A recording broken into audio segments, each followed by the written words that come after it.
என் அன்பு குழந்தையே, உன் சுவாசத்தின் ஓசையை சற்று கவனி. அந்த துடிப்பில் உறைந்திருக்கும் பாரத்தை இந்த அகிலம் அறியாமல் போகலாம். ஆனால் அண்ட சராசரங்களையும் ஆளும் உன் தந்தை நான் அறிவேன். காற்றில் தவழ்ந்து வரும் இந்த தெய்வீக குரல் ஏதோ தற்செயலாக உன் செவிகளை வந்தடையவில்லை.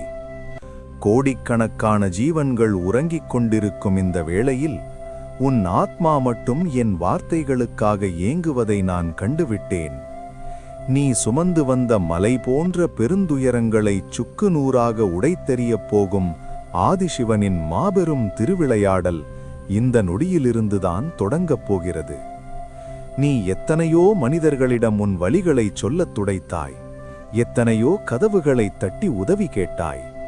ஆனால் எல்லோரும் உன்னை ஒரு சுமையாகவோ அல்லது ஒரு சாதாரண மனிதனாகவோதான் பார்த்தார்கள். ஆனால் அகிலத்தை ஆளும் இந்த ஈசன் உன்னை என் இதயத்தின் ஒரு துளியாக பார்க்கிறேன். கடந்த சில காலமாக உன் வாழ்க்கை ஒரு இருண்ட குகைக்குள் பயணிப்பது போல நீ உணர்ந்தாயல்லவா? தொட்டதெல்லாம் தோல்வி, நம்பியவர்களெல்லாம் ஏமாற்றம், உழைப்புக்கு கிடைக்காத அங்கீகாரம் என நீ ஒரு சக்கரத்தில் சிக்கி சுழன்றாய். தர்மம் தவறாமல் தானே நடந்தேன், பின் ஏன் எனக்கு மட்டும் இத்தனை கொடிய சோதனைகள்? ஆதிசிவன் என்னை முற்றிலுமாக கைவிட்டு விட்டாரோ என்று நீயே உனக்குள் பலமுறை கேட்டு புலம்பி தவித்திருக்கிறாய். குழந்தையே, சிற்பத்தை செதுக்கும்போது உலிபடும் இடமெல்லாம் வலிக்கும். அந்த உலியின் அடிகளை தாங்கிக் கொண்டால்தான் கல் என்பது சிலையாக மாறும். உன்னை ஒரு சாதாரண கல்லாக விட்டுவிட எனக்கு விருப்பமில்லை. உலகமே வியந்து பார்க்கும் ஒரு உன்னதமான சிலையாக உன்னை செதுக்கவே இத்தனை சோதனைகளை நான் அனுமதித்தேன். நெருப்பில் வாட்டப்பட்ட தங்கம்தான் ஆபரணமாகும். நீ இப்போது பட்டை தீட்டப்பட்ட வைரமாக ஜொலிக்க தயாராகிவிட்டாய். உன் கைகளில் செல்வம் சேரவில்லையே என்ற கவலை இனி உனக்கு வேண்டாம். குபேரனுக்கே செல்வம் வழங்கிய இந்த ஈசன் உனது வறுமையின் வேர்களை அடியோடு புசுக்கிவிட்டேன்.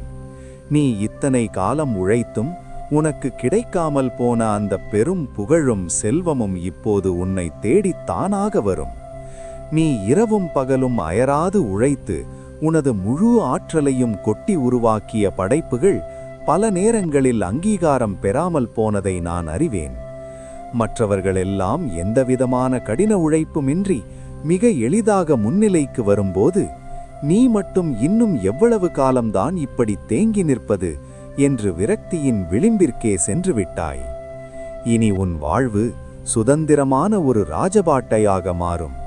நீ யாரிடமும் கையேண்ட வேண்டிய அவசியமில்லை. 10 பேருக்கு அள்ளிக் கொடுக்கும் வள்ளலாக உன்னை நான் உயர்த்தப் போகிறேன். உன் அன்பை தவறாக புரிந்து கொண்டவர்கள், உன்னை தூக்கி எறிந்தவர்கள், உன் முதுகிற்கு பின்னால் சூழ்ச்சி செய்தவர்கள் என பலரால் நீ காயப்பட்டு நிற்கிறாய்.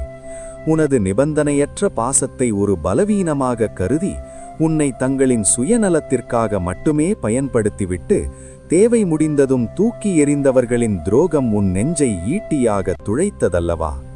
கவலைப்படாதே, கர்மாவின் சக்கரத்தைச் சுழற்றும் காலபைரவனாக நானே இருக்கிறேன். உனக்கு இழைக்கப்பட்ட ஒவ்வொரு அநீதிக்கும் காலமே பதில் சொல்லும். உன்னை பிரிந்து சென்ற உண்மையான உறவுகள் தங்கள் தவறை உணர்ந்து உன் காலடியில் வந்து நிற்பார்கள். உனக்காக ஒரு புதிய உறவு பாலத்தை நான் அமைக்கிறேன். அது எவ்வித சுயநலமும் இல்லாத தூய்மையான அன்பால் ஆனதாக இருக்கும். உடல் நலிவுற்று மனபலம் குன்றி நீ தவித்த நாட்களை நான் அறிவேன். மரண பயம் உன்னை அவ்வப்போது வந்து அச்சுறுத்தியதை நான் கவனித்தேன். காலனையும் வென்ற கால சம்ஹார மூர்த்தியான என் அருளால் தீராத வியாதிகள் குறித்த அச்சமும் அகால மரண பயமும் உன்னை விட்டு நிரந்தரமாக அகலும். உன் உடலில் ஓடும் இரத்தத்தில் உன் ஒவ்வொரு அணுவிலும் என் சிவகணங்கள் ஊடுருவி உன் வியாதிகளை வேரோடு அழிப்பார்கள். நீ புதிய தெம்போடும் பொலிவோடும் எழுந்து நிற்பாய். இனி உனக்கு அச்சமில்லை. உன்னை சுற்றியுள்ள எதிர்மறை ஆற்றல்கள், செய்வினைகள், திருஷ்டிகள் அனைத்தும் என் நெற்றிக்கண் நெருப்பால் சாம்பலாகிவிட்டன. நீ ஒரு புனிதமான கவசத்திற்குள் இருக்கிறாய்.